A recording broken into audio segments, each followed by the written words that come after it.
Banjir bandang dan tanah longsor di Lembah Anai Tanah Datar, Sumatera Barat membuat jalur lalu lintas Sumatera lumpuh total.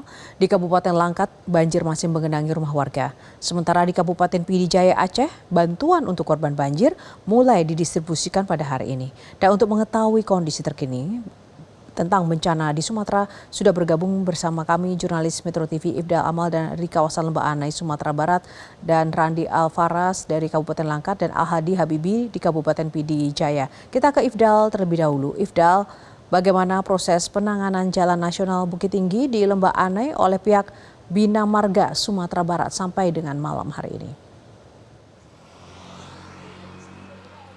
Baik, selamat malam Yohana dan juga pemirsa. Dapat saya sampaikan bahwa hingga malam ini pihak Bina Marga dan juga instansi terkait masih melakukan revitalisasi atau memperbaiki jalur lintas Sumatera yang menghubungkan antara Padang Bukit Tinggi. Diketahui memang akibat dari peristiwa 27 November 2025 banjir bandang dan juga tanah longsor yang sangat dahsyat melumpuhkan jalur ini, jalur akses utama nasional dari Padang ke Bukit Tinggi, dan hingga saat ini masih dilakukan penanganan jalur. Adapun penanganan jalur ini ditargetkan oleh pihak Bina Marga akan selesai pada 7 hari ke depan. Kendati demikian, meskipun ditargetkan 7 hari, masih ada kendala, salah satunya itu kan kendala dari cuaca. Karena di Padang ataupun di Lembah Anai ini di Sumatera Barat masih terjadi cuaca ekstrim yang menimpa di sini. Terbukti hingga hari ini sesuai dengan prediksi BMKG memang sampai tanggal 29 November masih terjadi cuaca ekstrim, dan memang betul sejak siang hari tadi saya di sana masih terkena hujan yang terus-menerus, sempat mereda akan tetapi hujan terus kembali, dan itu yang menjadi tantangan tersendiri dari pihak Bina Marga dan juga instansi terkait untuk membenahi jalur utama lintas Sumatera. Lumpuhnya jalur akses utama nasional ini mengakibatkan para masyarakat yang hendak untuk berpergian dari arah Padang menuju Bukit Tinggi harus memutar menuju mengitari melalui Kabupaten Solok maksud saya, dan itu memakan waktu yang lebih lama 3 jam dari biasanya. Tentunya ini juga merupakan suatu tantangan bagi peningkatan harga-harga komoditas seperti cabai dan juga sembako lainnya dan juga BBM, karena memang itu adalah arus utama distribusi bahan-bahan sembako dan juga BBM begitu.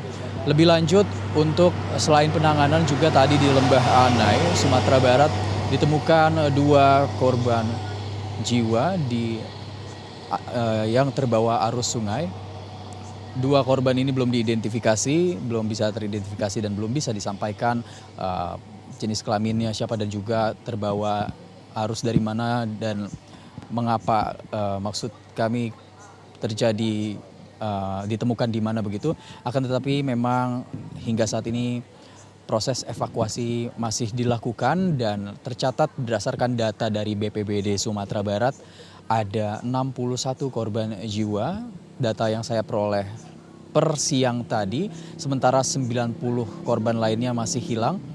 Dan tentunya pihak dari tim gabungan, pihak BPBD, BNPB, TNI, Polri, PMI, serta gabungan masyarakat sipil juga terus melakukan proses evakuasi lanjutan untuk menyelesaikan proses evakuasi yang ada di Sumatera Barat.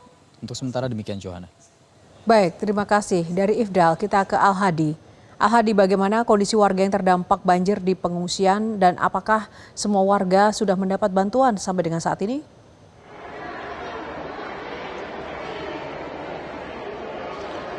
Yohana, sejak banjir bandang yang menerjang Kabupaten Pidijaya pada Selasa 25 November lalu, ini kondisi air banjir memang sudah surut. Namun meskipun memang sudah surut, saat ini ribuan warga yang terdampak banjir ini masih bertahan di sejumlah titik-titik pengungsian yang ada di 8 kecamatan yang terdampak.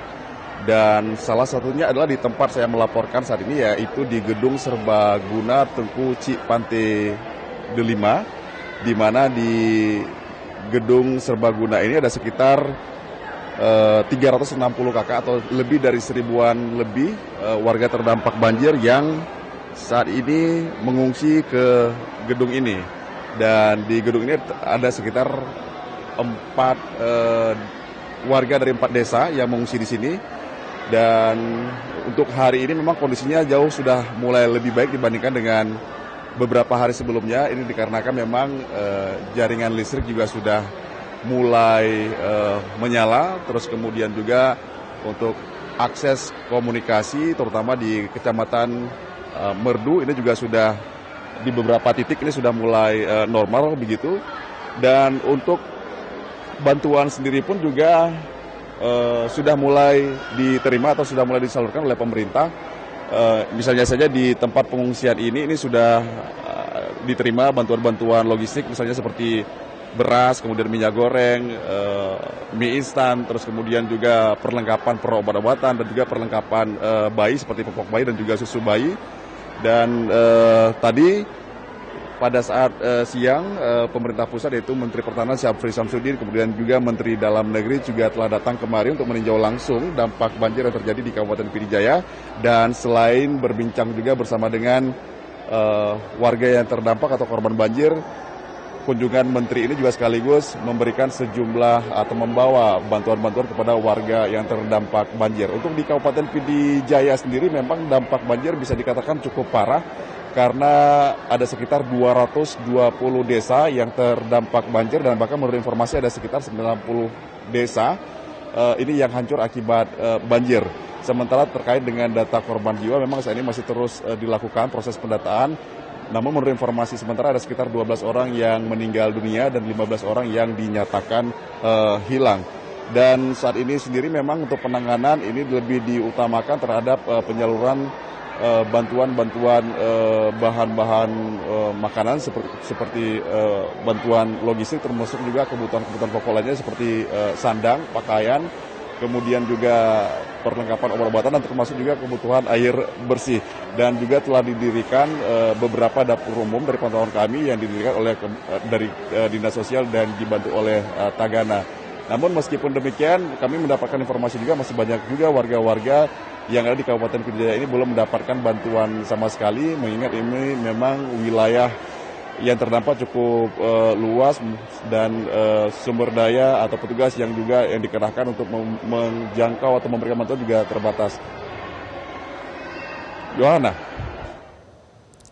Terima kasih Ahadi untuk laporannya, dan sekarang kita ke Randi. Pemirsa, Randi, bagaimana penanganan banjir di Kabupaten Langkat? Ya, selamat malam Yora dan juga pemirsa. Memang hingga saat ini banjir masih mengenangi sejumlah kawasan di Kabupaten Langkat. Infonya ada 12 dari 23 kecamatan di Kabupaten Langkat yang sudah terendam banjir sejak 3 hari terakhir. Oleh karena itu memang banyak warga yang memilih untuk mengungsi karena memang sebagian rumah warga ini terendam oleh banjir dengan tingkatan yang bervariatif. Bahkan tadi kalau kami pantau ada yang dengan tingkatan yang 50 cm, bahkan juga ada rumah warga yang hampir tenggelam karena ketinggian banjir mampu mencapai di angka 1,5 meter. Dan warga juga banyak yang berinisiatif membangun posko-posko pengungsian di tempat yang lebih aman seperti di masjid terdekat, kemudian di rumah-rumah warga yang tidak terdampak banjir. Namun juga tadi kami memantau sudah ada sejumlah posko yang didirikan oleh BPBD di daerah-daerah yang memang steril daripada air yang menggenangi kawasan di Kabupaten Langkat. Dan tadi juga kalau kami berbincang dengan warga, memang banyak warga yang masih membutuhkan banyak bantuan, mulai dari bantuan logistik makanan, kemudian juga pakaian, selimut, obat-obatan, karena memang sebagian besar warga di beberapa kecamatan, tepatnya tadi dari Kecamatan Tanjung Pura yang kami pantau ke sana, ini hampir seluruh masyarakat di sana rumahnya kebanjiran dengan tingkatan yang variatif, sehingga memang banyak sekali warga-warga yang tidak bisa untuk menyelamatkan barang-barang berharga mereka. Bahkan juga banyak warga yang tidak menyiapkan baju-baju untuk dibawa, dan banyak pakaian mereka yang juga tidak berhasil dibawa ke posko pengungsian, sehingga mereka sangat mengharapkan bantuan dari banyak pihak. Dan tadi sore tepatnya pemerintah Kabupaten Langkat juga telah mengirimkan sejumlah bantuan kepada masyarakat yang terdampak banjir yang paling parah, tadi tepatnya di kawasan Tanjung Pura, ada sejumlah bantuan yang dikirimkan, mulai dari makanan siap saji, kemudian juga ada mie instan, kemudian juga air mineral, dan juga beberapa obat-obatan yang diberikan kepada warga yang ada di sana. Kemudian juga memang akibat daripada banjir ini, menurut data BPBD Kabupaten Langkat, infonya ada 4 orang yang dilaporkan meninggal, sementara ribuan warga lainnya terpaksa mengungsi ke tempat yang lebih aman. Dan akibat banjir di Kabupaten Langkat juga akses jalan dari Sumatera Utara menuju ke Aceh Tamiang juga terputus pemirsa. Karena memang air banjir ini juga sampai mengenangi jalan dari Tanjung Pura menuju ke Aceh Tamiang, sehingga memang bagi masyarakat yang hendak untuk bepergian ke Aceh ataupun juga Sumatera Utara tidak bisa untuk melintasi terlebih dahulu. Demikian. Baik, terima kasih Randi Al-Hadi, dan sebelumnya ada Ifdal untuk laporannya langsung dari lapangan. Selamat malam teman-teman dan selamat kembali menjalankan tugas, hati-hati. Jelajahi cara baru mendapatkan informasi. Download Metro TV Extend sekarang.